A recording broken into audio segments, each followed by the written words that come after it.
Welcome to the Slop Temple. We pray this video helps. You start by ensuring your data is safe and accounts are cleared. Back up with Time Machine or Clone to an external drive so you can restore later. Once done, sign out of iCloud, iMessage, and deauthorize media accounts to prevent activation or licensing issues. Make sure the Mac is connected to power and the internet.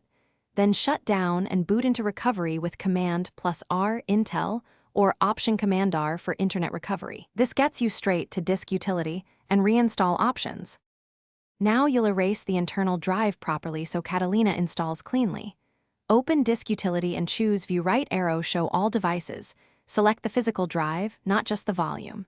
Click Erase, pick apps for SSDs or Mac OS Extended, Journaled for older HDDs, and set the scheme to GUID partition map.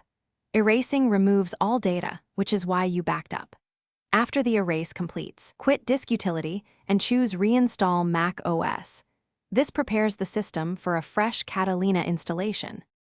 Install Mac OS Catalina by following the installer prompts. Downloads may take time, so keep the Mac plugged in and on a stable network. Once installation finishes, you can choose to set up as a new Mac or restore from your Time Machine backup. Restoring is safe because you prepared earlier. Make sure to sign into your Apple ID during setup if you want iCloud and Find My enabled. If you hit activation lock or a firmware password, use the original Apple ID or recovery key to unlock. Contact Apple support only if those aren't available.